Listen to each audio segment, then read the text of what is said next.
What I'd like to talk to you about today is the retirement visa, SRRV, for the Philippines. A lot of people, if they come to the Philippines regularly or for extended periods of time, can simply come in on a tourist visa. For most passport holders in various countries, their passport enables them to stay in the Philippines for up to 3 years by coming in to the Philippines on a 1-month tourist visa and renewing that visa every month or every couple of months for up to 3 years. Some countries, some passport holders of some countries, you can only do that for 2 years. But in the main, the Philippines is very welcoming, and you can come here on a tourist visa and then simply extend. So as far as visiting the Philippines and extending your stay, it's extremely easy to do.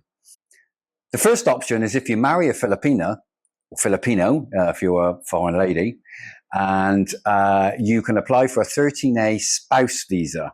Now, that spousal visa is temporary for the first 12 months, and then it's made into permanent thereafter. And then all you simply have to do around about January every year is to go to your local immigration and pay approximately 300 peso and renew that. And it's done. You're good for another year. Every time you leave the Philippines, you pay departure tax, etc. Sometimes that's included in the flight tickets, sometimes it's not. There's whole debates on Facebook and online about various departure taxes, etc., and what the costs are. And it's changing quite frequently. But as long as you're aware that you might have some additional costs when you leave and come back into the Philippines. Now, there is some debate online, and as always, you ask 10 experts, you're going to get 10 different opinions. The fact of the matter is, if you're on an SRRV visa, which is a special residence retirement visa, it's exactly that. You don't need to be Sherlock Holmes to appreciate that within the wording of the visa is retirement visa, which means you cannot work on a retirement visa. It is not a work visa. What you need to do if you are on a SRRV and you are retired, but you subsequently decide that you wish to work, you need to go to the Philippine Dole office, that's D-O-L-E. You need to go to the Dole office and apply for a work permit. It's not a visa. So you hold a SRRV visa, retirement visa, and you apply for a work permit. Now, there was some confusion because the wording on the Philippine Retirement Agency, the PRA website, was very ambiguous and confusing previously. And it did say that the PRA would help you in processing a work permit so that you can work. But the way that it was worded made it, depending on how you interpreted the wording, made it seem like, hey, I've got a retirement visa, but I can work. I don't need a work permit. Yes, you do. The PRA will help you after you've secured your retirement visa, will help you in applying for a work permit should you wish to. However, that's a completely different issue altogether. The other long-term visa, as I've said, is a 13A spouse visa if you're married. So these are over the age of 50 if you're a special retirement visa, SRRV, or any age if you marry a Filipino and you get a 13A spousal visa. What is no longer available is a SRRV retirement visa over the age of 35. Now, a lot of digital nomads choose to read outdated information that is still published online, which states that the Philippines offers a retirement visa from the age of 35 that requires a deposit of $50,000. That was available. It has not been available for many years. So basically, the retirement visas are only available for people over the age of 50. Now, the SRRV visas, special residence retirement visas, come in 5 different options. I'll use my glasses for these when I check my notes. The first one, which is the most straightforward, is the SRRV Smile. Now, that's for any person over the age of 50 that wants to just essentially stick $20,000 in a PRA approved bank account, and it sits there. that's fine. You pay 1,400 as an application fee, and then every year you pay 360 US dollars, or the Philippine peso equivalent, to renew it. You used to be able to pay for 3 years up front, and so you only had to visit the PRA office once every 3 years, which was fantastic. Then they reduced that to 2 years, and currently, unfortunately, it's annually. You have to pay the 360 annually. But it's quite straightforward unless you live very, very far away from a PRA office. The main ones are in Davao, Cebu, Manila, and Angeles City / Clark. But it's very easy to do, and the PRA offices and the staff there are wonderful. They're there to help you. They're there to help everybody, encourage everybody to support the SRRV visa option. So SRRV Smart, that's the straightforward one, 20,000 to a bank account, and it sits there. You don't do anything else with it. The next option is SRRV Classic. Now, these are for retired individuals over the age of 50. And if you can prove a pension of at least 800 US dollars a month for one person, or 1,000 US dollars a month for a couple, if you can prove that, then you only have to put in a deposit of 10,000 US dollars. And it can be used towards the purchase of a condominium, leasehold, etc., leasehold house and lot. If you cannot prove the pension, but you still want to use your deposit towards the purchase of a condominium, etc., you have to deposit 20,000 US dollars.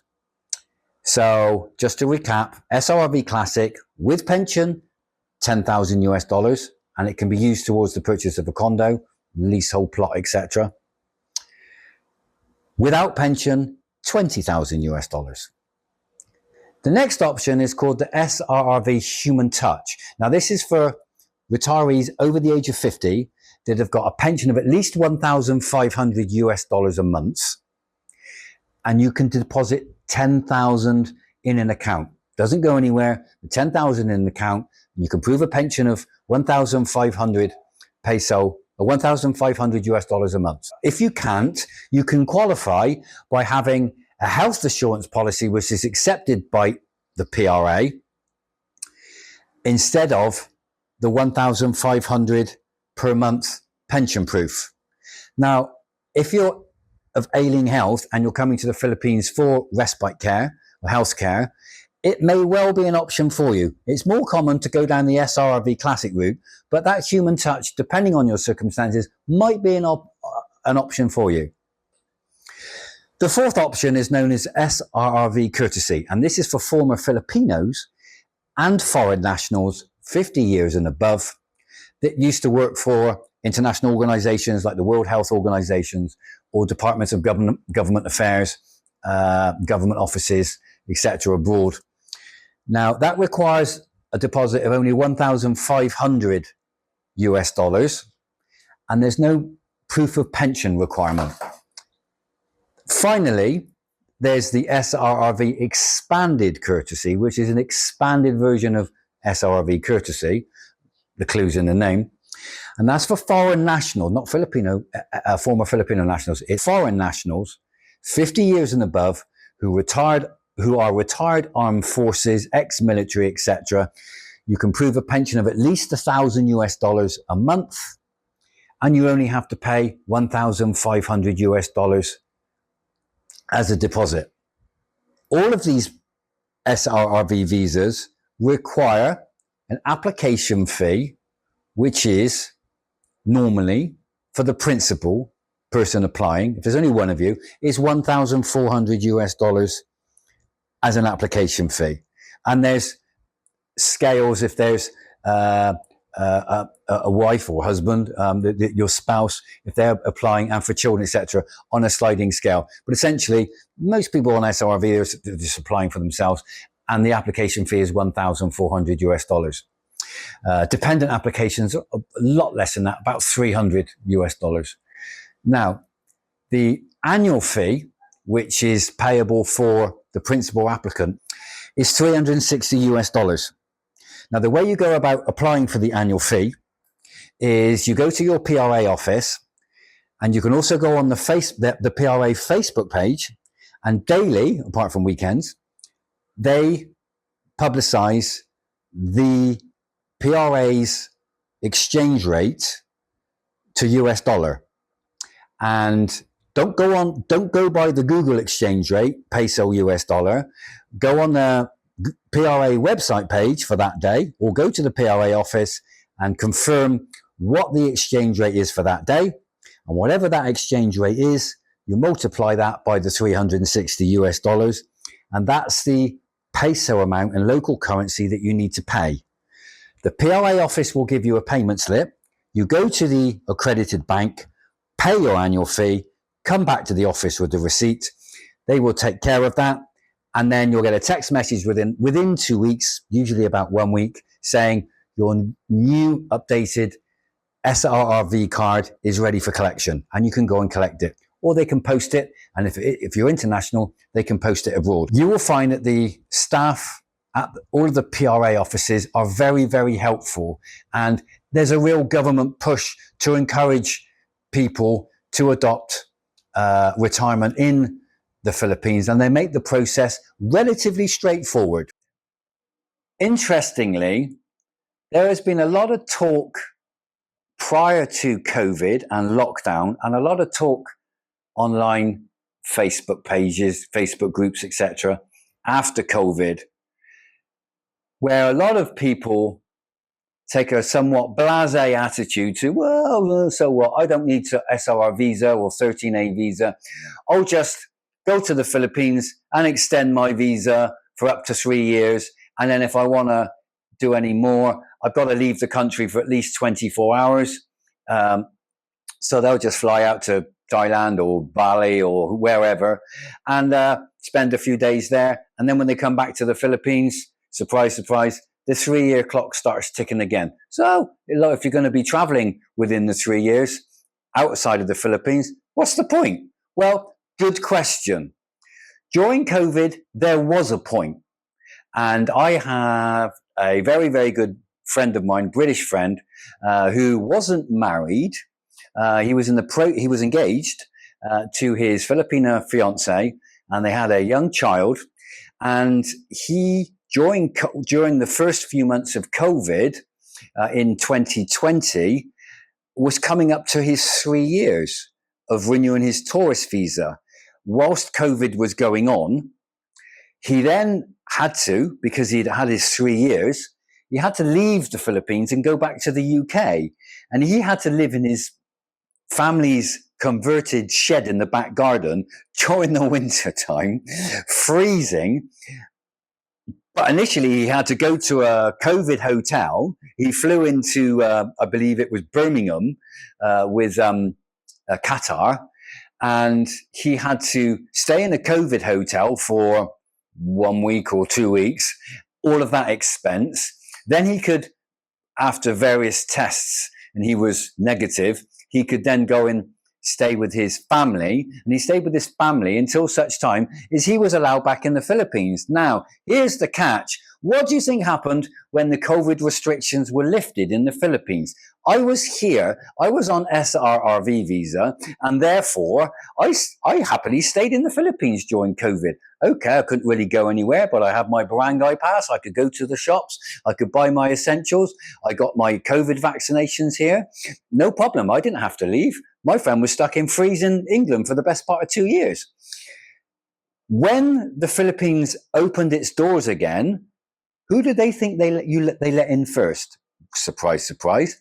The first tranche of people that could come back to the Philippines were 13A spouse visa holders. Within about 3 or 4 days, that was then expanded to SRRV visa holders. Anybody on a tourist visa, you still weren't allowed to come here.